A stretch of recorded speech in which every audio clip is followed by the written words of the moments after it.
जे आम्हाला देवाने दिलेलं सुंदर कोकण आहे ह्याचा नाश करायला विष आणलेलं आहे आणि हे विष जोपर्यंत जात नाही तोपर्यंत आम्ही या जनतेच्या आशीर्वादाने आम्ही येथून हे आंदोलन सोडणार नाही.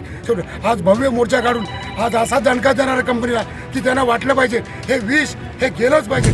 आम्ही या लोकप्रतिनिधी आम्ही निवडून का देतो तर आम्हाला हवा पाणी जमीन आमचं कोकण आमचा रोजगार सुधारव. आमचं म्हणणं एक आहे आम्हाला रोजगार कमी मिळाला चालेल पण आमचं स्वर्ग नष्ट करू नका.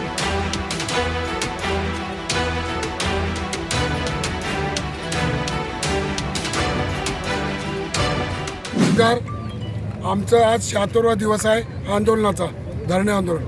ही कोकणातलं जे आपलं कोकणामध्ये जे विष आणलं इटलीतलं हे एवढं डेंजर आहे की 29 देशांनी याला बॅन केले, सर्व जगाने फेकून दिले.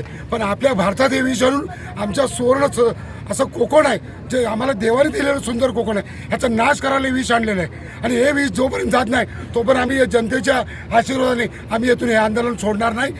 आज भव्य मोर्चा काढून आज असा दणका देणार कंपनीला की त्यांना वाटलं पाहिजे हे विष हे गेलंच पाहिजे म्हणून या जनतेच्या आशीर्वाद आम्ही बसलेलो आहोत. हे आमचं कोकण एवढं सुंदर कोकण ह्यांनी कोकणाची पुरी वाट लावून टाकली.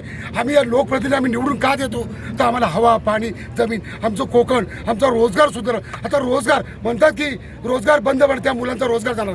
अहो आमच्या अगोदर ती 120 मुलं मरतील त्या कंपनीत, मग त्या रोजगाराचा फायदा काय. आणि ती मेल्याचं जर आमचा नंबर सगळ्या जनतेचा आहे आमच्या कोकणाचा स्वर्गाची वाट लावला पाहिजे. आमचं म्हणणं एक आहे आम्हाला रोजगार कमी मिळाला चालेल पण आमचं स्वर्ग नष्ट करू नका. आमचा हवा पाणी जीव आंदोलन करण्याऐवजी कंपनीवर चर्चा करणे अधिक प्रभावी ठरू शकते का? हो बरोबर. कंपनी आम्ही आमचे घाट साहेब जे एक्सपर्ट आमची बाकीची मंडळी परवा चिपळूण नगरपालिकेला सांगितलं की तुमचा स्वतःचा पाण्याचा शुद्ध प्लांट बसवा. अरे तुम्ही काय आम्ही काय वेडे आहोत का जनता इथली. पाण्याचा शुद्ध प्लांट बसवण्याच्याऐवजी प्रदूषण महामंडळाने इथलं पाणी जे जातं आहे ते शुद्ध करून सोडा ना.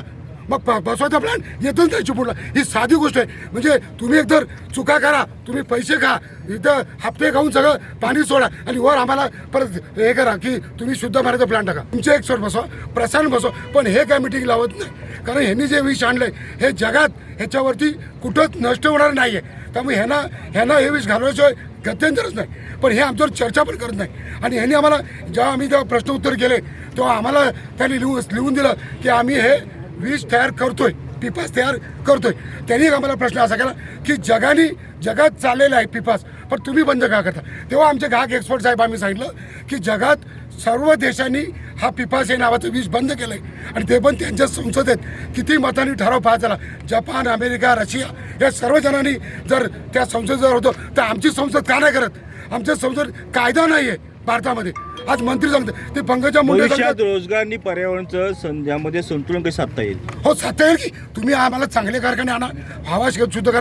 आता मोर्चाला जर न्याय मिळाला नाही ह्या आम्ही स्टेप बाय स्टेप गेलेलो आहोत. कारण आम्हाला जर कोर्टात जायचं असेल तर त्याला काहीतरी बॅकग्राऊंड असलं पाहिजे. कोर्टाने आमची याचिकाही नाकारता कामा नये यासाठी आम्ही पहिलं त्यांना निवेदनं दिलेली आहेत संपूर्ण प्रशासकीय यंत्रणेला. आता 75 दिवस आपलं धरणं आंदोलन झालं आहे. त्याच्यात ज्या न्यूज आहेत त्या आम्हाला कोर्टाला जोडता येऊ शकतात. MPCBला केलेले RTI त्याचं कोणतंही उत्तर दिलेलं नाही आहे. त्यामुळे ह्या सर्व विषय घेऊन आज आम्ही कोर्टात जर ती याचिका दाखल केली तर 100% कोर्टात याचा विचार करून ती दाखल करून घेईल.